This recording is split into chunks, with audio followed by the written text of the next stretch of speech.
You are watching Grace Television.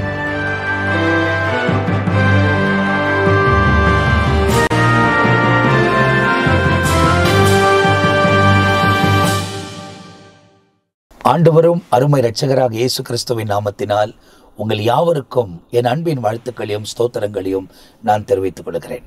தேவனுடைய பெரிதான கிருபையால் நித்திய ஜீவன் என்ற இன்னொரு பகுதியில் உங்களை சந்திப்பதிலே நான் மிகவும் மகிழ்ச்சி அடைகிறேன். சில நாட்களுக்கு பிறகு மீண்டுமாய் ஒரு முறை நாம் பாஸ்டர் டேவிட்டோடு கூட இணைந்து இந்த நித்திய ஜீவன் நிகழ்ச்சி வழங்குவது எனக்கு மிகுந்த சந்தோஷமா இருக்கிறது. மீண்டுமாய் அவங்களை இந்த நிகழ்ச்சிக்கு நாங்கள் வரவேற்கிறோம். ரொம்ப சந்தோஷமா இருக்கு. போன முறைலாம் தனிமையா உட்காந்து சில காரியத்தை பேசிக்கொண்டு இருந்தேன். ஆனாலும் உங்களோட பேசும்போது நீங்க எடுத்துக் கொடுக்கிற வசனங்கள் எல்லாம் அந்த நித்தியத்துக்கு ஏற்றவைகளை நாம் என்ன செய்ய வேண்டும். அது இப்போ நான் ஆண்டவர் நான் உட்கார வச்சு பேசும் போதெல்லாம் டைரெக்டாக அவங்களோட கூட நீங்கள் இப்படி இருந்தால் தான் அப்படி இருந்தால் தான் சொல்கிறேன். நான் வசனத்தின் ஆதாரத்தோடு கூட ஒவ்வொரு காரியத்தையும் ஆண்டவர் ஆவியானவர் உங்களுக்கு உணர்த்துகிற காரியத்தை நீங்கள் கொண்டு வரும்போது அது மிகவும் ஆசீர்வாதமாக இருக்கிறது நம்ம பார்க்கிறோம். எனவே இந்த நிகழ்ச்சி உங்களுக்கு தொடர்ச்சியாய் வழங்கப்பட்டு வருகிறது. ரொம்ப தெளிவாக தெரிந்து கொள்ளுங்கள், நித்திய ஜீவனுக்கு ரொம்ப சமீபத்தில் நாம் இருக்கிறோம். ஒன்று மரணத்தை சந்திப்போம், இல்லையானால் எக்கால சத்தத்தை கேட்போம். இது ரெண்டு காரியத்தில் ஏதாகிலும் ஒன்று சமீபத்தில் நடக்கும். அப்போ நடக்கும்போது கிறிஸ்துவுக்குள் வாழக்கூடியவர்கள் தான் நித்திய ராஜ்யத்துக்குள் பிரவேசிக்க முடியும் என்பதை இயேசு துல்லியமாய் போதித்திருக்கிறதை வேதாகமத்தில் எழுதப்பட்டிருக்கிறது. அவர் பொய் சொல்ல மாட்டார். அதனால அவருக்கு பொய்யினே தெரியாது. பொய்க்கு பிதா யாருன்னா சாத்தான். அவன் தான் பொய் பேசிக்கிட்டே இருப்பான். ஆனால் அவர் ஒரு வார்த்தை கூட பொய் பேச மாட்டார் என்பதை நீங்கள் தெளிவாய் தெரிந்து கொள்ள வேண்டும். அவர் சொல்லியிருக்கிற விஷயத்தை தான் நாம் தியானிக்கிறோம். எனவே ரொம்ப முக்கியமாக இந்த உலக வாழ்க்கையில் நாம் எப்படி வாழ்ந்தால் நித்தியத்துக்குள் பிரவேசிக்க முடியும், என்னெல்லாம் செய்ய வேண்டும் என்பதை இந்த நிகழ்ச்சியில் பாஸ்டர் டேவிட் லிவிங்ஸ்டன் அவங்க மூலியமாக நாம் தெரிந்து கொள்ள போகிறோம்.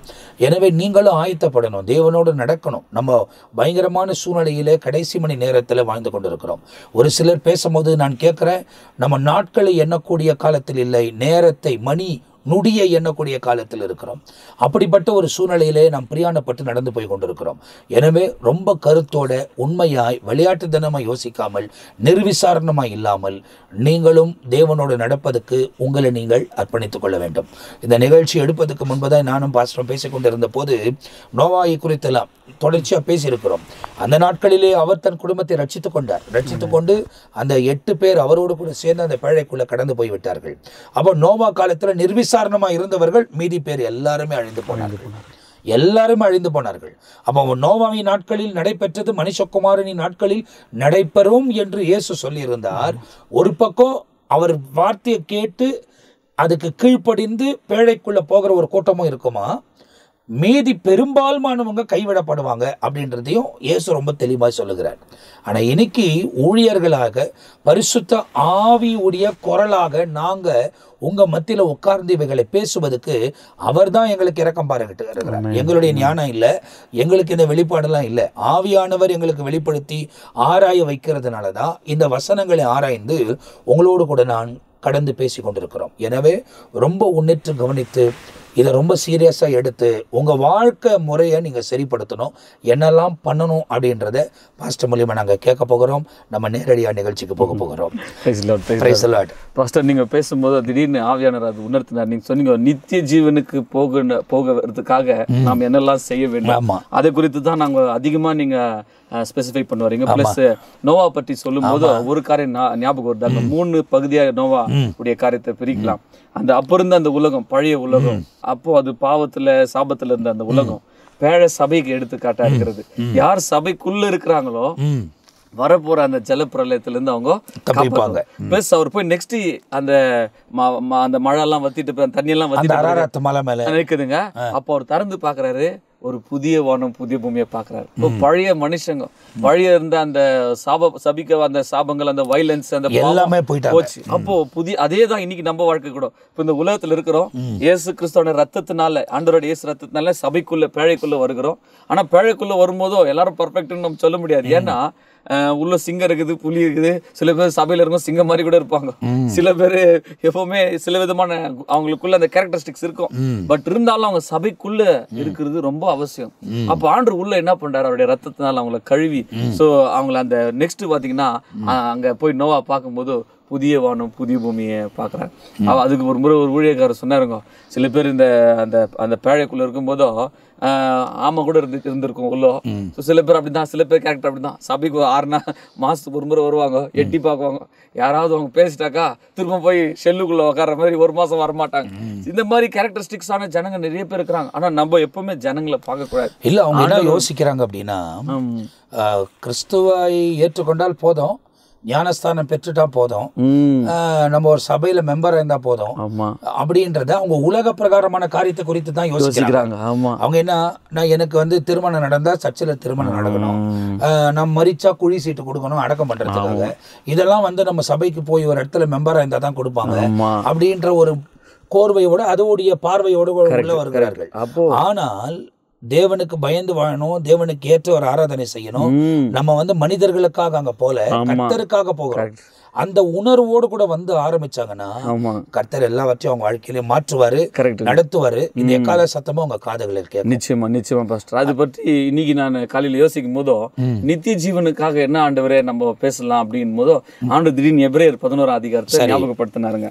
அந்த எபிரேயர் 11ஆம் அதிகாரத்தை பார்க்கும்போது அங்க 10ஆம் வசனத்துல, ஏனெனில் தேவன் தாமே கட்டி உண்டாக்கின அஸ்திபாரமுள்ள நகரத்துக்கு அவன் காத்திருந்தான்.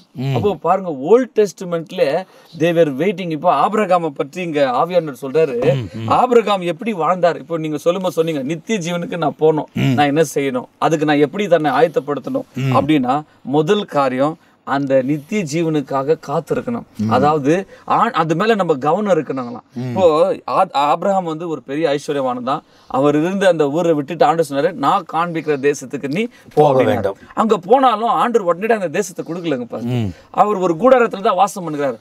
ஆனா அதை காட்டிலும் அவர் வந்து பரம தேசத்தை, அல்லது அந்த அஸ்திபாரமுள்ள தேவன் தாமே கட்டி உண்டாக்கின அஸ்திபாரமுள்ள நகரத்துக்கு அவன் காத்திருந்தான். That means his focus was not on the earthly thing. His focus was on the eternal things. அப்போ இன்னைக்கு தேவ ஜனங்க கிறிஸ்தவங்க இந்த நிகழ்ச்சியை பார்க்குற ஒருத்தருக்குள்ள ஆவியானவர் என்ன சொல்றாருன்னா, உங்க கவனம் எது மேல இருக்குது.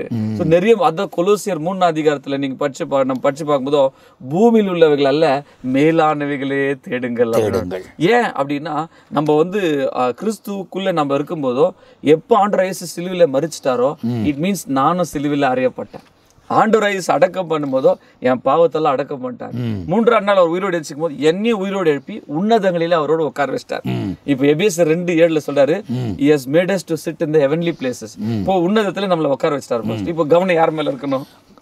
பரலோகத்தின் மேல இருக்கணும், நித்தியத்தின் மேல. அதுக்குதான் இங்க ஆபிரகாம், அப்போ ஓல்ட் டெஸ்ட்மெண்ட்ல இருந்த அந்த பர்சனே அவரு அது மேல கான்சென்ட்ரேட் ஆனாருன்னா, அதாவது இப்ப அதே போல நம்ம ஏனோக் கூட பார்த்தோம்னா, ஆயிரமான தூதர்களோடு கூட அவர் வருவதை நான் காண்கிறேன் என்று அப்பவே அவர் மேலான தரிசனக்குரியவராக இருந்தார்.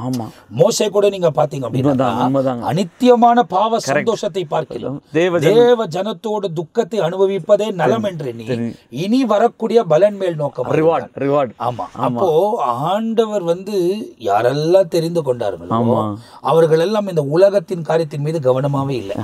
அதுதான் நிக்கதேமியை சந்திக்கும் போது இயேசு சொல்றாரு, நான் இந்த உலகத்தில் உள்ள காரியத்தை சொல்லும் போதே நீ நம்பல, இன்னும் பரலோகத்தில் இருக்கிறத சொன்னா நீ எப்படி நம்புவ அப்படின்றத ஒரு, அதாவது போதகர்களுக்கு போதகர் அவர், அவர்கிட்டே சொல்றார். அந்த நாட்களிலே அவர் படித்து தேறினவர், அவர்கிட்டே சொல்றார். அப்போ அவர்களுக்கும் இந்த உலகத்தின் மீது தான் நாட்டம் இருந்தது தவிர வரப்போகிற அந்த ராஜ்யத்தின் மீது இன்னும் கூட அவங்களுக்கு அந்த கவனம் வரல. கூட இப்ப எருசலேம் தேவாலயம் கட்டப்படணும், அங்க பலி கொடுக்கணும், இதை குறித்து தான் அவர்கள் யோசிக்கிறார்கள் தவிர பரமராஜ்யத்தை ஏற்கனவே மேசையா வந்துட்டார் என்ற அறிவு இன்னும் அவங்களுக்குள்ள வரல. ஆனால் அறிந்து கொள்ள ஆண்டவர் நமக்கு கிருபை தந்தார். உண்மைதான். அதுதான் வந்து இந்த கிருபையின் காலத்துல உண்மையாவே ஒரு விசுவாசியும் கண்டிப்பா ஆண்டவராக இயேசு ஏற்றுக்கொண்டவங்க பாக்கியவான். ஏன் அப்படின்னு சொன்னா, அவங்களுக்கு there is a place reserved for them in heaven. கண்டிப்பா. அதுவும் ஒரு கதை சின்ன வயசுல நான் கேட்டேங்க. ஒரு அம்மா கனவுல ஒரு தரிசனம் வந்துச்சுங்களாம். அவங்கள தேவதூதன் பரலோகத்துக்கு கொண்டு போற மாதிரி கொண்டு போனா அங்க ஒரு அழகான ஒரு மாளிகை இருந்துச்சுங்களாம். அப்போ அந்த தேவதூதன் கிட்ட பார்த்து இந்த அம்மா கேட்டாங்களாம், ஐயா இது யாருக்கு இந்த மாளிகைன்னா, உன் வீட்டு வேலைக்காரி அம்மாக்கு அப்படின்னு. இவங்களுக்கு ஒரு பக்கம் சந்தோஷம், என் வீட்டு வேலைக்காரிச்சுக்கு இந்த மாதிரி ஒரு பரலோகத்துல வீடு இருக்கா பணம், நான் வந்து அங்க போனா ஒரு குடிசை இருந்துச்சுங்களாம். இது ஒரு எக்ஸாம்பிளுக்காக சொன்னாங்க.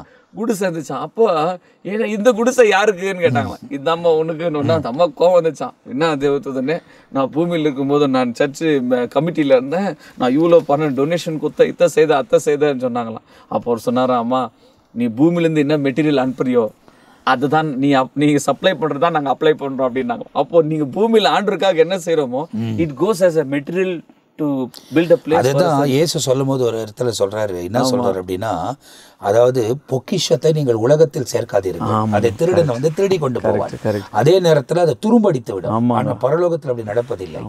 உண்மைதான். திருடன் வருவதும் இல்லை, அது துரும்படிப்பதும் இல்லை. அப்போ அது உங்களுக்கு அது ஒரு நீங்க சொன்ன அற்புதமான வசனம் என்னன்னா, உங்க கவனம் வந்து பூமி மேல வைக்காதீங்க, பரலோகத்துல பொக்கிஷம் சேர்த்து வைங்க. அதனுடைய அர்த்தம் என்னன்னா, உன் ஹார்ட் அது மேல இருக்கட்டும், அந்த ஹெவன் மேல இருக்கட்டும். அதே எபிரேயர் 11 அவர் சொல்றாரு 16 வசனம், ஆகிலும் அதையல்ல மேன்மையான பரம தேசத்தை விரும்பினார்கள்.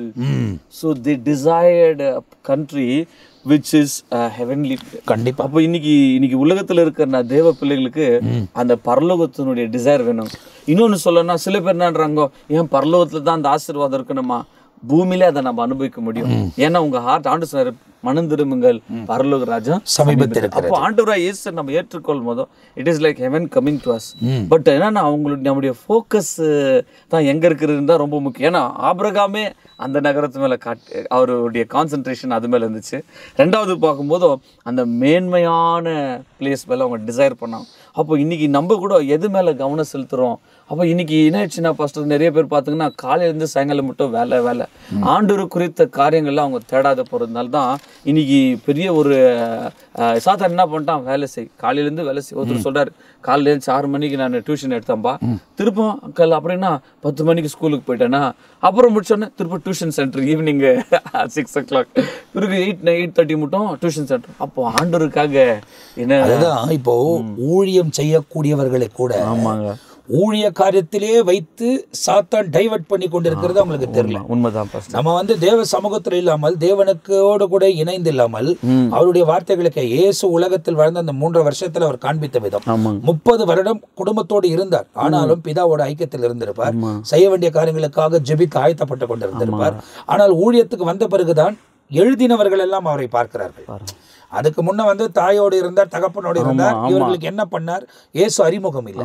ஆனால் அதுக்கு பிறகு இவர்கள் சீஷர் அழைத்த பிறகுதான் மத்தேயு பார்க்கிறாரு, லூக்கா கேள்விப்பட்டு எழுதுகிறாரு, மார்க்கு கேள்விப்பட்டு எழுதுகிறாரு, யோவான் அழைக்கப்பட்ட பிறகு கூடவே இருந்துதான் எழுதுகிறார்கள்.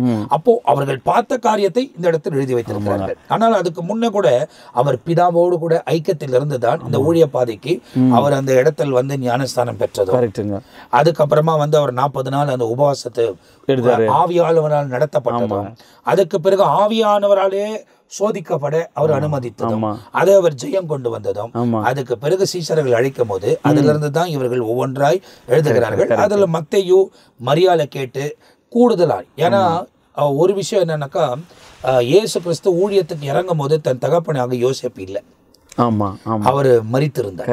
ஏன் மரித்திருக்க வேண்டும் அப்படின்றத நான் ஆராய்ச்சி பண்ணி பார்க்கும்போது எனக்கு தெரிஞ்சு, எனக்கு வெளிப்பட்ட விஷயம் என்னன்னா, இயேசு ஊழியத்துக்கு வந்த அந்த நாள் முதல் அவர் பிதாவுக்கு செவி கொடுக்கணும். இப்போ இவர் வந்து மாம்சக்குரிய தகப்பன். இப்போ இவர் வந்து சில காரியத்தை வந்து இவருக்கு சொல்லிக் கொடுப்பாரு. இவர் உலக பிரகாரமா தான் சொல்லுவார், தவிர பிதாவின் சித்தத்தை அவர் அறிய மாட்டார். கரெக்ட். அதுக்குதான் இயேசு 12 வயசு இருக்கும்போதே ஐ அம் இன் மை ஃபாதர்ஸ் பிசினஸ் என்ற அந்த ஆலயத்துல இருக்கும்போது, இல்ல வேணா வா, உன்ன நேரா வரலன்னு கூட்டிட்டு போயிடுறாங்க. அப்பா அம்மா வந்து கூப்பிடுறாங்க. அவர் சொல்றாரு, இல்ல. அப்போ கரெக்ட் பாஸ்டர், நீங்க சொல்ற மாதிரி ஆண்டவராய் இயேசு நமக்கு ஒரு ரோல் மாடல் ஆகிறாரு. அவர் எப்படி வாழ்ந்தாரு அப்படின்னு சொல்லும்போதோ, அவரு அது எபிரேயர் 12ஆம் அதிகாரத்துல சொல்றாரு 2ஆம் வசனம், அவர் தமக்கு முன் வைத்திருந்த சந்தோஷத்தின் பொருட்டு அவமானத்தை எண்ணாமல். அவருக்கு முன்னால ஒரு கோல் என்னன்னா, அவருக்கு முன்னால சிங்காசனம் இருக்குது, அவருக்கு முன்னால அவருடைய சிலுவை பலியின் மூலமா இவ்வளோ கோடிக்கணக்கான பிள்ளைகள் அநேக மகிழ்வுல வந்து சேர்க்க போறாங்க. ஏன்னா நம்மள எல்லாம் வந்து before the foundation of the world ஆண்டவர் கண்டிட்டார். சோ உலக தோற்றத்துக்கு முன்பதாகவே. அதுக்காக தான் அப்போ ஆண்டவருடைய கவனம் கூட என்னதான் பூமியில இருந்தாலும் அவருடைய ஃபோக்கஸ் வந்து எங்க இருந்துச்சுன்னா, இனி வரப்போற அந்த சிங்காசனம் மேல, இனி வரப்போகிற அந்த ராஜ்யத்துல. அதான் எபிரேயர்ல சொல்றாரு, அநேக பிள்ளைகள் மகிமையில கொண்டு வந்து சேர்க்கையில் அவர் ரட்சிப்பின் அதிபதி உபத்திரவப்பட்டார். எப்படி ஒரு தாய் ஒரு பிள்ளை பெறும்போது எவ்வளவு வேதனை வேதனைப்படுறாங்க. ஆனா பிறந்த பிறகு எவ்வளவு சந்தோஷம்ன்றார். அதே மாதிரிதான் சிலுவையில் இயேசப்பா வந்து அவ்வளவு பாடுகளை ஏன் சகித்தார் அப்படின்னா ஒரு சந்தோஷம் இருக்கு. ஒன்னு இத்தனை பேர் அநேகர் பரலோகத்துக்கு வர போறாங்க. ரெண்டாவது பார்க்கும்போது அந்த முன் வைத்திருந்த சந்தோஷம். அப்போ நம்ம கூட என்னதான் நமக்கு இந்த கஷ்டங்கள் போராட்டங்கள், கிறிஸ்தவங்களுக்கு நம்ம போராட்டம் இல்லைன்னு சொல்ல முடியாது. அநேக போராட்டங்கள் தேவ பிள்ளைகள் சந்திக்கிறாங்க, அது உண்மைதான். அது ஆனா இக்காலத்து பாடுகள் இனி வரும் மகிமைக்கு ஒப்பிடத்தக்க. அப்போ அந்த பாடுகள் மத்தியில் ஆண்டு சொல்றாரு, எப்படி நீங்க மோசையை பற்றி சொல்லும் போதோ அவருக்கு ஒரு நாளும் பாடுதான். ஒரு இடத்துல சொல்றாரு, ஆண்டவரே நீங்களே எனக்கு கொன்று போட்டுருங்க, எதுக்கு இந்த நான் வேதனையை பார்க்கணும். அப்போ ஆனா இனி வரும் பலன் இருக்குது. மோசே ஆண்டவரோடு கூட அந்த மகிமையில் இருக்க போறான், அதுக்காக அவர் வெயிட் பண்றார். ஸோ நம்ம கூட வி ஷுட் டிசைர். ஆனா இஸ்ரேல் ஜனங்க பண்ண தப்பு என்னன்னா, பாஸ்டர் விட்டு வந்த தேசத்தை அவங்க திரும்பி பார்க்கறதுக்கு போயிட்டாங்க. நாங்க எகிப்துக்கே போனா நல்லா இருக்கும், நாங்க எகிப்துக்கே போனா நல்லா இருக்கும். இன்னைக்கு அநேகர் எப்படிதான் என்ன பண்றோம், உலகத்துல இருந்துட்டா நல்லா இருக்குமே, உலகத்தார் நல்லா இருக்கிறாங்களே, அது ரொம்ப ஒரு தவறான காரியம். ஏன்னா அதுதான் அது கலைகள். ஆமா ஆமா, அதாவது கலைகள் வளரட்டும் நாடு விட்டுருக்கிறார். கலைகள் நம்மளோட உயரமா வளரலாம், அது ஒன்றும் பிரச்சனை இல்லை. ஆனா முடிவு பசுமையா வளரும், அது எதுக்குமே பிரயோஜனம் இல்லை, எதுக்குமே பிரயோஜனம் இல்லை. ஏன்னா ஆண்டவர் வரும்போது கோதுமையைத்தான் களஞ்சியத்தில் சேர்க்க போகிறார் தவிர பதரை எல்லாம் வச்சு சுட்டி எரிப்பேன்னு சொல்லிட்டாரு. அப்போ அவைகள் சொல்லப்பட்டது. அப்ப நம்ம பார்க்கும்போது இந்த யோசேப்பின் காரியத்தை சொல்லும் போது இயேசு கிறிஸ்து ஊழியத்துக்கு வருவதற்கு முன்பதாகவே அவர் காலம் சென்றார், மரித்தார். ஏன் அப்படின்னா இவர் பிதாவின் சித்தத்தை நிறைவேற்றும் போது இவருக்கு எந்த இடரலும் உண்டாகக்கூடாது, இவர் பிதாவின் சித்தத்தை நிறைவேற்றணும், அவருக்கு மாத்திரம் தான் செவி கொடுக்கணும். அதுக்கு மாம்சக்கூரியமாய் ஏற்படுத்தப்பட்ட தகப்பன், அதுக்கு இப்போ தகப்பனுக்கு பிள்ளை மேல ஒரு பாசம் இருக்கும். ஏன்னா சின்னதுல இருந்து முதல் பிள்ளை மரியாளுக்கு பிறந்து கூடவே குழந்தையிலிருந்து பாதுகாத்து தேவ தூதர்களால் நடத்தப்பட்டு அப்படி வழி நடத்தப்படும் போது யோசேப்பு கண்டிப்பா அன்பு இருந்திருக்கும். இப்ப அந்த அன்பு நிமித்தமாய் இப்ப இயேசு ஊழியம் செய்ய இறங்க வரும்போது அவரை பிடிக்க வரும்போது கல்லெறி யோசிக்கும் போதெல்லாம் அப்பா வானாடா உன்னை கொன்றுவாங்க வந்துரு அப்படின்லாம் சொல்லி பிதாவின் சித்தத்துக்கு இடர்ல இருக்கக்கூடாது அப்படின்றதுக்காக அதுக்கு முன்பதாகவே யோசேப்பு மரித்திருந்தார். கண்டிப்பா அதே மாதிரிதான் ஒரு முறை மரியாளும் சகோதரர்களும் இவரை கூப்பிட வந்தாங்க. அப்ப இவர் சொல்லிட்டார், யார் எனக்கு தாய், யார் எனக்கு சகோதரி, பிதாவின் சித்தத்தை செய்கிறவன்.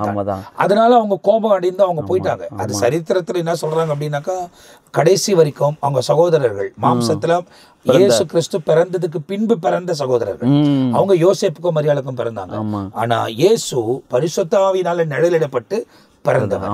அப்போ அவர்கள் இயேசுவின் மேல ஒரு உடன்பாடு இல்லாமல் அவர்களும் விசுவாசியாமல் தான் விலகி போனார்கள் என்று எழுதப்பட்டிருக்கிறது.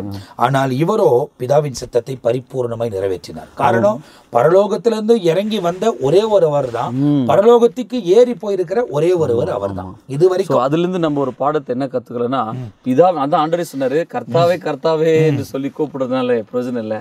பிதாவின் சித்தத்தை யார் செய்யறாங்களோ அவங்க தான் அந்த ராஜ்யத்துக்குள்ள போவோம். கண்டிப்பா. அப்போ ஒரு நாளும் நம்ம செய்ய வேண்டிய ஜெபம், ஆண்டவரே இன்னைக்கு உங்களுடைய சித்தத்தை நான் செய்ய. கண்டிப்பா. ஏன்னா நம்ம செய்யற ஒரு காரியமும் இந்த நிகழ்ச்சியை பார்த்துருக்க ஒவ்வொருத்தரும் கூட நீங்க செய்யற ஒரு காரியம் கூட பரலோகத்துல அந்த பலன் இருக்கிறது. அப்ப நித்தியத்துக்காக நம்ம என்ன செய்யறோம்?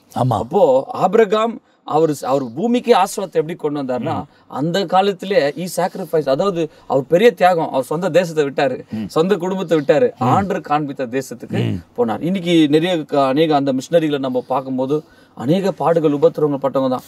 ஒரு நாள் எங்கள் அப்பா சொன்னார், ஃபர்ஸ்ட் 50 வருஷத்துல அவர் ஊழியத்துக்கு போயிருந்த தமிழ்நாட்டில் அவங்க ஒரு இடத்துல ஊழியம் செய்யும் போதோ அநேக ரட்சிக்கப்படாது வந்தாங்க. ஆனால் அந்த சகோதரிமார்கள் உட்காருவாங்க, புருஷன் கணவன்மார்கள் ரட்சிக்கப்படல. அப்போ அந்த மனைவி மீட்டிங் முடிச்சுட்டு போனா ஹஸ்பண்ட் வெளியே வெயிட் பண்ண போறான், எதுக்கு நான் அடிக்கிறதுக்கு, சபைக்கா போற நீ அடிச்சு கூட்டின்னு போறான். அப்போ யோசித்தரான், இனி இந்த சிஸ்டர் வரமாட்டாங்க சர்ச்சுக்கு. நெக்ஸ்ட் வாரம் பார்த்தா முதல்ல உட்காந்துக்கிறாங்க. ஏமா போன வரதா அப்படி உங்க கணவர் அடிச்சாருன்னா, ஐயா அது இருக்கட்டும், ஏசப்போடைய அன்பு இருக்குது, அந்த நித்தியராஜ் இருக்குது. இப்போ ஒரு 40 வருஷத்துக்கு பிறகு அந்த ஊருக்கு போறோம் பாஸ்டர், நான் போறேன், அந்த அடிச்சால் பேப்டிஸ்டுக்காக உட்காந்துக்கிறாரு. ஸ்தோத்திரம். அவர் ஆயிட்டுக்குதுங்க, ஒரு 60-70 வயசு உட்காந்துக்கிறாரு சேர்ல, அப்படியே உட்காரிச்சு தியானஸ்தானம் கொடுக்குறாங்க. அப்போ நான் யோசிச்சேன், அந்த தாயார் பட்ட பாடுகள் எவ்வளவு பெருசு.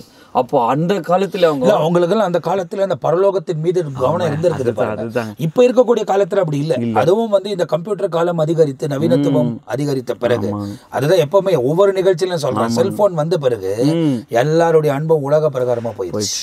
உலகத்தில் உள்ள காரியங்களை தேட ஆரம்பிச்சிட்டாங்க. கர்த்தரை தேடுறதில்ல, ஆண்டவர்கிட்ட ஆலோசனை பெறதில்ல, எல்லாமே கூகுள் சொல்லுது, எல்லாமே யூடியூப்ல பாத்துக்கிறாங்க. அதாவது இப்ப இருக்கக்கூடிய நிறைய பேர் குறை சொல்ல, நிறைய ஊழியம் செய்யக்கூடியவர்கள் கூட சாட் ஜிடிபில உடனே செய்தி எடுத்துட்டு வந்து கொடுக்குறாங்க. கேட்டு அப்படி வாங்குறத விட்டாங்க. இன்னைக்கு வந்து அது வந்து ஒரு ஈஸியா போயிருச்சு அவங்களுக்கு, ஒரு ஈஸியா போயிடுச்சு கண்ட்ரோல். அதாவது என்னன்னாக்கா, நீங்க அந்த சாட் ஜிடிபி நான் கூட சில டைம்ல போட்டு பார்த்தேன். இது வரைக்கும் நான் இன்னைக்கு தேவனுக்கு முன்ன சொல்றேன், அதுல இருந்து ஒரு செய்தி கூட எடுத்தது இல்லை. ஆனால் அதுல வந்து இவங்க சொல்றாங்களே இது என்ன தான் சொல்லுதுன்னு போட்டு பார்த்தா, ஒரு வசனத்தை அதுக்கு வாய்ஸ் மூலியமாவே சொல்லி இதோடைய அர்த்தம் என்ன அப்படின்னா கம்ப்ளீட் ரெஃபரன்ஸோட கொடுக்குது ஒரு மெசேஜ். இப்போ அந்த மெசேஜை பேசினா என்ன அறிவு இருக்கு அப்படின்னு கூடிய அளவுக்கு ஜனங்கள் புகழத்தக்க காரியங்கள் அதில் நடக்குது, புகழத்தக்க காரியங்கள் அதில் நடக்குது. ஆனால் உண்மையாவே பார்க்க போனோம்னா அதை கர்த்தர் தான் பேசினாரா அப்படின்றது நமக்கு தெரியாது. எப்பவுமே ஆண்டவர் பேசுகிற சில காரியங்கள் இருதயத்தில் கொழுந்து விட்டு எம்மா ஒரு சிஷ்யர்கள் சொன்னார்கள், அவர் பேசினது நம்ம இருதயத்தில் கொழுந்து விட்டு எரிகிறது. அப்ப பரிசுத்த ஆவியானவருடைய மூவ் அப்படி இருக்கும். ஆமா, பரிசுத்த ஆவியானவர் அப்படிதான் மூவ் பண்ணுவார் கண்டிப்பா. அப்ப பைபிள்ல சொல்லப்பட்டிருக்கிற பிரகாரம் நம்ம இருக்கிறோமா? ஏன்னா நீங்க சொல்ற மாதிரி சில காரியங்களை வந்து கோர்விட்டு காமிச்சிங்க. இந்த எபிரேயர் 11ஆம் அதிகாரத்துல ஆபிரகாமை குறித்து, மோசேயை குறித்து இவர்கள் எல்லாம் அந்த நாட்களிலே பரலோகத்தின் மீது கவனமா இருந்தாங்க. யோசேப்பை பற்றி சொல்லும் போது சார் அவர் சொல்றாரு, என் எலும்பு வந்து இந்த எகிப்துல விடாதீங்கன்றார். எபிரேயர் 11ல சொல்றாரு. ஏன் அப்படி சொன்னாருன்னா, ஒரு நாள் ஆண்டவர் உங்களை சந்திப்பாரு, நீங்க அந்த ப்ராமிஸ் லேண்டுக்கு போக போறீங்க, அது புதிய வானம் புதிய பூமி அடையாளமே வச்சுக்கோங்களேன், ஏன் எலும்பு இந்த இடத்துல இருக்கக்கூடாதுன்றார். அப்போ அவர் அந்த அடையாளமா இருந்தார் பாருங்க. ஒருவேளை ஒரு ஊழியக்காரர் இப்படி எக்ஸ்பிளைன் பண்ண சொன்னாரு, அவருடைய பாடி அங்கே வச்சுக்கிறாங்க, அவரை பரி பண்ணல. அப்போ அந்த குட்டி பசங்க கேட்டுப்பாங்க, எல்லாரும் செத்துட்டா எல்லாரும் பரி பண்றீங்க, ஏன் இவருடைய சடலை இருக்குன்னா, அப்போ அவர் சொன்னாரு, ஒரு நாள் ஆண்டவர் நம்ம இந்த ஊரை விட்டு போறோம்னு சொல்லி இருக்கிறாரு. அப்போ ஆண்டவர் நம்மளை சந்திக்க போறாரு. அப்போ இந்த எலும்புகளை இங்க வைக்காதீங்க, கொண்டு போகுங்க அப்படின் போது அது ஒரு உயிர்த்தெழுதலுக்கு அடையாளமா அங்க யோசேப்பு. அப்போ அவன் எவ்வளவு தூரம் பரம காரியத்து மேல போக்கஸ் பண்ணாம பாருங்க. ஃபர்ஸ்ட் அவன் எலும்பு எகிப்துல இருக்கக்கூடாது, அந்த ப்ராமிஸ் லேண்ட்ல இருக்கணும் அப்படின் போதோ மோசே அந்த இஸ்ரேல் ஜனங்களை சந்தித்து கொண்டு வரும் போதோ அந்த எலும்புகளையும் கொண்டு வரார். அப்போ யோசேப்பு என்னதான் ஒரு பிரைம் மினிஸ்டரா அந்த ஊருக்கு கவர்னர் இருந்தாலும் அவனுடைய கவனம் பரம தேசத்து மேல தான் இருக்கு. ஏன்னா எலும்பு எப்பவுமே ஒரு மனுஷன் செத்துட்டா கூட இருக்கிறது கடைசியில இருக்கிறது அந்த எலும்பு தாங்க. அந்த எலும்பு இங்க கூட இருக்கக்கூடாதுன்னா என்ன அர்த்தம்னா அது உயிர்த்தெழுதலுக்கு அடையாளமா இருக்கிறது. அப்போ அந்த அந்த யோசேப்புக்கு அவன் உயிர்த்தெழுதல் மேல கவனம் இருந்துச்சு. நான் இந்த ஊருக்கு சொந்தம் கிடையாது. இன்னைக்கு நிறைய பேர் நினைக்கிறாங்க நான் என்னவோ அவங்க உலகத்துக்கே சொந்த மாதிரியும் இந்த உலகத்துக்காக தான் வாழ்ற மாதிரியும் அவ்வளவு கோடி பணம் சேர்த்து இல்ல அப்படி சேர்த்து வைக்கிறாங்க. இப்ப நீங்க நியூஸ் எல்லாம் பாருங்க, 20, 25, 30, 35 மறிச்சுக்கிட்டே இருக்கிறாங்க. அதாவது சரீரத்துல அழகான ரூபம் பெற்றவர்கள். நான் சொல்றேன், ஒவ்வொரு மனுஷனும் தேவசாயம். அழகா இப்ப மனுஷன் என்னத்த பாக்குறான், முகத்தை பார்க்கிறான். அப்ப இவங்க அழகா இருக்கிறாங்களா, இவங்க எப்படி இருக்கிறாங்களான்னு பாக்குறான். அப்படி அழகானவர்கள் கூட இன்னைக்கு மரித்து மண்ணுக்குள்ள பதிக்கப்பட்டு கொண்டிருக்கிறாங்க. உலக வாழ்க்கை நிரந்தரமானதே இல்லை, நிரந்தரமானதே இல்லை. நேத்து தினத்துல கூட நான் வந்து மாரணாத்த நிகழ்ச்சியில பேசும்போது ஒரு காரியத்தை உங்களுக்கு ரொம்ப தெளிவா சொன்னேன். என்ன சொன்னேன் அப்படின்னு சொன்னாக்கா, நீ பூரண வயது உள்ளவனாய் வாழ்ந்தாலும் 80 ஆண்டு தான். ஆமா ஆமா, அதுக்கு மேல இந்த உலகம் நமக்கு சொந்தம் இல்ல. ஆனா யாருக்காக வாழற அதுதான் முக்கியம். அதுதான் இல்லையா பாஸ்? கண்டிப்பா. நேத்து ஒரு பையன் கேட்டான், என்ன அண்ணா இன்சூரன்ஸ் எல்ஐசி எடுத்துட்டீங்களாண்ணா? நான் சொன்னேன், லைஃப் இன் கிரைஸ்ட் பா. அதாவது நான் கிறிஸ்துவுக்குள் இன்சூர் பண்ணிக்கிறேன், எப்போ வந்தாலும் போயிட்டு வந்துருவேன்பா. அதனால இல்ல நான் பசங்களுக்காக நான் யாருக்கு இருந்தாலும் எல்ஐசி லைஃப் இன் கிரைஸ்ட், என் ஜீவன் கிறிஸ்துவுக்குள் மறைந்திருக்கிறேன். கொலோசியர் 3 அதிகாரத்துல அது ஒரு வசனம் படிச்சிடலாம் இந்த நிகழ்ச்சியில, அது அவங்களுக்கு ஒரு பிரயோஜனமா இருக்கும். கொலோசியர் 3ஆம் அதிகாரம் 1, 2, 3 வசனங்கள்ல நீங்கள் கிறிஸ்துவுடனே கூட எழுந்ததுண்டானால், அப்போ இதனுடைய அர்த்தம் பாருங்க. என்ன அர்த்தம்? எபேசியர் 2ல சொல்றாரு, அக்கிரமங்களாலும் பாவங்களாலும் மரித்து கிடந்த நம்மை உயிர்ப்பித்தார். அப்போ ஒரு மனுஷன் பாவத்தில் இருக்கிற மனுஷன் கடவுளுடைய பார்வையில் இஸ் டெட் ஸ்பிரிச்சுவலி. அப்போ கிறிஸ்துக்குள் அவன் வரும்போது அவன் பாவங்கள் மன்னிக்கப்பட்ட போது எப்படி இயேசு கிறிஸ்து உயிரோடு இருந்தாரோ அந்த மாதிரி நம்மளையும் உயிரோடு எழுப்பிட்டார். கிறிஸ்து தேவனுடைய வலது பார்சத்தில் வீட்டிற்கு இடத்திலுள்ள மேலானதை தேடுங்கள். அப்போ இயேசு கிறிஸ்து இப்ப எங்க இருக்கிறாரு அப்படின்னா பிதாவினுடைய வலது பார்சத்தில் இருக்கிறாரு. அதை நீ தேடு, அவருடைய ராஜ்யத்தை தேடு, அவர் நீதியை தேடு, மிச்சம் எல்லாம் கூட கொடுக்கப்படும். அற்புதம் பாஸ்டர். எனக்கு போன 2 வாரத்துக்கு முன்னால கொடுங்க, ஆண்டவரே முதலாவது தேவ ராஜ்யத்தை நீதியும் தேடுங்கள், மிச்செல்லாம் கூட கொடுக்கப்படும் சொன்னீங்களா, அப்போ என் தேவைகள் எல்லாம் நீங்கள் சந்திக்கணும்னு அப்படி சொல்லிட்டு தான் அன்றைக்கி ஆராதெல்லாம் முடிச்சுட்டு போய் பார்த்தேன் பாஸ்டர். ஈவினிங் ஒரு 9 மணிக்கு இருக்கும், எப்பயோ பார்த்த ஒரு பையன் ஃபோன் பண்ணுறான், பண்ணிவிட்டு அண்ணா ஆண்டவர் இன்னும் சாயங்காலம் உங்களை காட்டினே இருக்கிறாரு, ஒரு சின்ன ஆஃபரிங் உங்களுக்குன்னு வச்சிருக்கிற, யாருக்குன்னா கொடுக்கணும்னு இருந்தேன், ஆண்டவர் உங்களை காட்டினார்னு சொல்லி இது பண்ணுறான் ஃபஸ்ட்டு. அவன் என்னுடைய ஸ்டூடெண்ட். அந்த ஏன் சொல்கிறேன்னா எனக்கு ஆச்சரியமாயிடுச்சு, அந்த பையனை பார்த்து எவ்வளோ ஆண்டுகள் ஆகுது. முதலாவது நம்ம தேவ ராஜ்யத்தை நீதியும் தேடும்போது மிச்சம் எல்லாத்தையும் அவர் கொடுக்குறாரு. இன்னைக்கு நம்ம எதை தேடி நிற்கிறோம்? இன்னைக்கு இன்னும் உலகத்தையே தேடி நிற்கிறாங்க ஜனங்க. இன்னும் உலக ஆசைங்க, இன்னும் உலகத்தில் என்ன சேர்த்து வைக்கலாம், இல்லை இன்னும் உலகத்தில் என்ன பண்ணலாம், அது பண்ணலான்னு நான் பண்ணுறது தப்புன்னு சொல்லுங்க. But what you are doing for heaven is the அதுதான். நீங்கள் இயேசு கிறிஸ்துவோட நீ எழுந்துட்டீங்கன்னா தேவனுடைய வலது பாசத்தில் ஆண்டவர் உட்காந்துக்கிறாரு, அது நீ தேடுன்றாரு. பூமியில் உள்ளவைகள் அல்ல, மேலானதையே நாடுங்கள். ஏன்னா 3வது சொல்றாரு, ஏனென்றால் நீங்கள் மரித்தீர்கள், உங்கள் ஜீவன் கிறிஸ்துடனே தேவனுக்குள் மறைந்திருக்கிறது. Life is hidden in Christ. So இன்னைக்கு இந்த நிகழ்ச்சியை பார்த்துருக்க ஒவ்வொருத்தருக்கும் உங்க லைஃப் கிறிஸ்துக்குள் மறைந்திருக்கிறதா? இல்லை நான் எனக்காக வாழ்றேன். சில பேர் கேட்டா பிள்ளைங்களுக்காக வாழ்றேன்றாங்க, சில பேர் பேர பிள்ளைங்களுக்காக வாழ்றேன்றாங்க. நீ யாருக்காக வாழ்ற? வார்த்தை மரணமும் ஜீவனும் நாவின் அதிகாரத்தில் உள்ளது. நம்ம பேசுகிற ஒவ்வொரு வார்த்தையும் பண்ணப்படுகிறது. அதாவது உலகத்தில் நான் உனக்காக வாழ்றேன், நீ எனக்காக வாழல, நம்ம எல்லாம் சேர்ந்து கிறிஸ்துவுக்காக வாழணும். அதுதான் பர்பஸ். ஆமா, அதுதான் பர்பஸ். அது வார்த்தையில் வரணும். அது ஒவ்வொரு கிறிஸ்தவனுக்கும் வரணும். உலகத்தில் உள்ளவர்கள் பேசுகிறார்களே இல்லையோ, ஆனா கிறிஸ்தவனுக்கு அது இருதயத்தில் வந்திருக்க வேண்டிய ஒரு விஷயம். ஆனா இன்னைக்கு என்ன பிரச்சனை அப்படின்னா, நிறைய திருச்சபைகளில கூட தேவாலயங்களில அவைகள் அதிகமாய் பிரசங்கிக்கப்படுவதில்லை. பொருளாதார காரியமே பேசுகிறார்கள். ஆசீர்வாதம், ஆசீர்வாதம், விடுதலை, நன்மை, இதே குறித்து உலக பிரகாரமான அழிந்து போகிற காரியத்திலேயே ஒரு உயிர் மீச்சை கொண்டு வரணும் அவங்களுக்குள்ளன்னு யோசிக்கிறாங்க. தவிர அவங்க ஆத்மா தேவனை நோக்கி கடந்து போக வேண்டும், அதுக்கு ஏற்ற ஸ்டாண்டர்ட்ல இவங்களை நம்ம வசனத்தை பிரசங்கிக்கணும் அப்படின்றத மறந்துடுறாங்க. ஏன் அப்படின்னா பிரசங்கம் இவங்களுக்கு பண்ண முடியாது இல்லை. இவங்க தேவ சமூகத்துல காத்திருந்தா பேச போகிறவர் ஆவியானவர் தான். நம்ம சரீரத்தை தான் விட்டு கொடுக்கிறோம். அதுதான் சொல்றேன். திருப்பத்தூர்ல என்ன கூப்பிட்டு இருந்தாங்க. திருப்பத்தூர்ல அந்த 3 நாள் முகாம் முதலாவது முறை நான் போன வருஷத்துல அக்டோபர் மாசத்துல போறேன். ஃபர்ஸ்ட் டைம் அந்த நிறைய பரிசுத்தவான்கள் பேசின அந்த மேடையில நின்று பேசுறேன். அந்த 3 நாட்களும் அங்க நின்று பேசுகிற ஒரு 4 செய்தி கொடுத்தேன். ஒவ்வொரு வார்த்தையும் என் கையில இல்ல. நான் அந்த ரூம்ல உட்காந்து கொஞ்ச நேரம் அழுகுறேன். My tongue was not in my control. பாத்தீங்களா? The Holy Spirit. அந்த வசனம் நான் போய் நிக்கிறேன், சர்வசாதாரணமா வருது. ஏன்னா எனக்கு தமிழ் பைபிள் இல்ல, நான் தமிழ் பைபிள் இல்ல, இங்கிலீஷ் பைபிள் வச்சிருக்கேன். சரிங்க. எனக்கு தமிழ் படிக்கவே வராது. பாருங்க. அப்போ அந்த வசனம் அப்படியே வருது. பாருங்க. எங்கெங்கயோ கொண்டு போறார் ஆண்டவர். அந்த வசனத்தை அப்படியே எனக்கு கொண்டு வருது வெளியே. நீங்க உங்க கண்ட்ரோல்ல இல்ல, என் கண்ட்ரோல்ல இல்ல. நான் ஃபர்ஸ்ட் டைம் உணர்ந்தீங்க. அதை உணர்றேன். ஏன் ஆட்டோமேட்டிக்கா நான் ஸ்டாப் பண்ண யோசிக்கிறதால ஸ்டாப் ஆக மாட்டேங்குது. அந்த செய்தி எனக்கே இருந்தது, எனக்கும் திரும்பினது. அந்த மாதிரி நம்ம விட்டு கொடுக்கும் போது ஆண்டவர் பேசுறார். ஆனா நம்ம தேவனோட நடக்கணும், தேவனோட வாழணும். அப்போதான் கர்த்தர் தம்முடைய பிரசன்னத்தை வழங்கப்படும். அப்ப அப்படிப்பட்ட சில செய்திகள் எல்லாம் நம்ம ஜனங்களுக்கு கொடுக்கும் போதுதான் அது உண்மையிலே நமக்கு ஒரு ஆசீர்வாதமா இருக்கும்.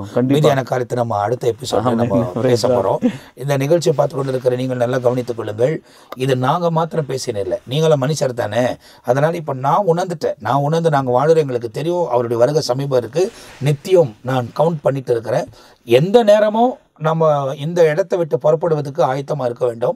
அப்படிப்பட்ட ஒரு சூழ்நிலையில் வாழ்ந்து கொண்டிருக்கிறோம். இது போல நிறைய தேவ மனிதர்கள் இப்போது அதிகமாய், முந்தி பேசியிருக்கலாம், ஆனால் இப்போது அதிகமாய் அவைகளை குறித்தே பேசுகிறதை நாம் பார்க்கிறோம். அநேக சொப்பனங்களை காண்கிறதையும் இயேசுவின் பக்கமாய் திரும்புகிறதையும் அநேக தேசங்கள் தேவன் பக்கமாய் திரும்பி கொண்டிருக்கிறதையும் பார்க்கிறோம். இந்திய தேசமும் ரட்சிக்கப்பட வேண்டும், நாம் ஜெபிக்க வேண்டும். அறியாமல் சில காரியங்களை செய்கிறார்கள், ஆனால் கர்த்தர் தம்முடைய வல்லமையின் பிரசன்னத்தை விளங்க பண்ண வேண்டும். முதல் விமானத்தை விட்டு விடாதீர்கள். முதல் விமானத்தை மிஸ் பண்ணீங்கன்னா 2வது விமானம் ரொம்ப கடினம். இதுவரை உலகம் காணாத அளவுக்கு உபத்திரவு நாட்கள்.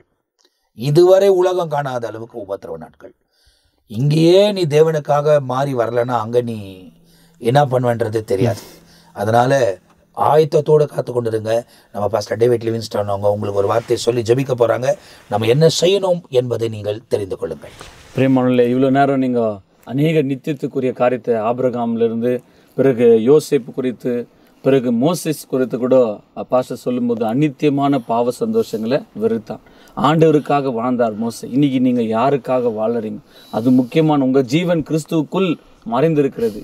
பழைய மனுஷனை நாம் விட்டுட்டு புதிய மனுஷனாக இயேசுவை தரித்து கொள்ளணும். ஆண்டவரை கிறிஸ்தவர்கள் என்றால் என்ன அர்த்தம்னா கிறிஸ்துவ போல் இருக்கிறவர்கள். அதனால கிறிஸ்துவ வாழ்க்கைன்றது இது ஒரு மதம் அல்ல, இது ஒரு ப்ராக்டிக்கல் லைஃபுங்க. அது ஒரு வழி.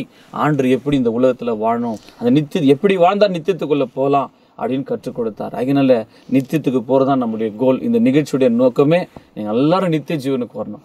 அதனால இந்த நிகழ்ச்சியை பார்த்து உங்களிடத்துல ஆண்டவர் பேசுறாரு, யாருக்காக நம்ம வாழுறோம். நம்ம என்ன சேர்த்து வச்சாலும் ஒரு நாள் எல்லாத்தையும் நம்ம விட்டுட்டு போகணும். ஆனால் இந்த பூமியில் இயேசுவுக்காக வாழ்கிறவங்க அதெல்லாம் பரலோகத்தில் பலனுண்டு. பைபிள் சொல்லுது, கிறிஸ்துவுக்குள் மரித்தவர்கள் முதலாவது எழுந்திருப்பாங்க, அவங்களுடைய கிரியைகள் அவர்களோடு கூட செல்லும். அதனால உங்கள் வாழ்க்கையில் ஆண்டவருக்காக வாழுங்க. கர்த்தர் உங்களை ஆசீர்வதிப்பா. ஜெபம் பண்ணலாம். பரலோகத்தில் வாசம் பண்ற எங்கள் தேவனே, இந்த நாளுக்காக நன்றி செலுத்துகிறாப்பா.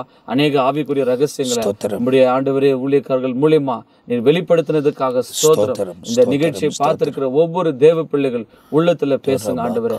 அப்பா, ஆபிரகாம் எப்படி அந்த காலத்திலே அஸ்திபாரம் உள்ள நகரத்துக்கு காத்திருந்தான். அப்பா, இன்னைக்கு நாங்க எதுக்கு காத்திருக்கிறோம் ஆண்டவரே? உலகத்துக்காக காத்திருக்கிறோம் ஆண்டவரே. எத்தனையோ பொருளுக்காக காத்திருக்கிறோம். ஆனா இயேசுவுக்காக காத்திருந்து, அவர் பாதத்துல காத்திருந்து, அவருக்காக ஒரு வாழக்கூடிய ஒரு வாழ்க்கை தான் நித்தியத்துல கொண்டு போகும். ஏனோக்கை பற்றி சொல்லும்போது அவன் தேவனோடு சஞ்சரித்து கொண்டிருந்தான், காணப்படாமல் போனான், தேவன் அவனை எடுத்துக்கொண்டார். அடைய இந்த நிகழ்ச்சியை பார்த்திருக்கிற ஒவ்வொரு தேவ பிள்ளைகளும் கூட சுவாமி உன் வருகையில எடுத்துக்கொள்ளப்பட்ட பிள்ளைகளாய் மாற வேண்டும் என்பதுதான் இந்த நிகழ்ச்சியுடைய நோக்கமா இருக்குது. அப்பா பிதாவே, இந்த நோக்கத்தை நீர் ஆசீர்வதியும். இந்த நிகழ்ச்சியை பார்த்திருக்க ஒவ்வொரு பிள்ளைகளை ஆசீர்வதியும். இயேசு கிறிஸ்துவின் நாமத்தில் வேண்டிக் கொள்கிறோம் பிதாவே, ஆமென், ஆமென். பிரியமானவர்களே, இந்த நிகழ்ச்சி உங்களுக்கு ஆசீர்வாதமாக இருந்திருக்கும். நித்திய ஜீவன் நிகழ்ச்சி தொடர்ந்து பாருங்கள். இது தொடர்ச்சியாய் உங்களுக்கு வாரத்துக்கு 2 முறை வழங்கப்படுகிறது. மாரநாதா என்ற நிகழ்ச்சி வெறும் திங்கட்கிழமையில் மாத்திரம் நேரடி காணலாய் உங்களோடு கூட பேசி கொண்டிருக்கிறோம். அதைத் தொடர்ந்து வாரத்துக்கு 2 முறை சுவிசேஷம் என்பதும் உங்களுக்கு அறிவிக்கப்பட்டு கொண்டிருக்கிறது. ஞாயிறில் வெறும் செய்தி மாத்திரம் உங்களுக்கு தொகுத்து வழங்கி கொண்டிருக்கிறோம். இவைகளெல்லாம் பார்க்கிற நீங்கள் தேவனோடு நடக்க வேண்டும் என்ற நோக்கத்தோடு தான் இவைகளெல்லாம் வழங்கப்படுகிறது. எனவே இதை பார்க்குற நீங்கள் மற்றவங்களோட ஷேர் பண்ணுங்க. உங்கள் வசனம் தெரிந்து கொள்ளட்டும். தேவனுக்காக வாழுவோம், நித்தியத்துக்குள் பிரவேசிக்கக்கூடியவர்களாய் வாழுவோம். கர்த்தர் பெரிய காரியங்களை செய்வார். அடுத்த பகுதியில் உங்களை சந்திக்கிற வரை நாங்கள் 2 பேரும் உங்ககிட்ட இருந்து விடை பெறுகிறோம். கர்த்தர் உங்களை ஆசீர்வதிப்பாராக. ஆமென். ஆமென்.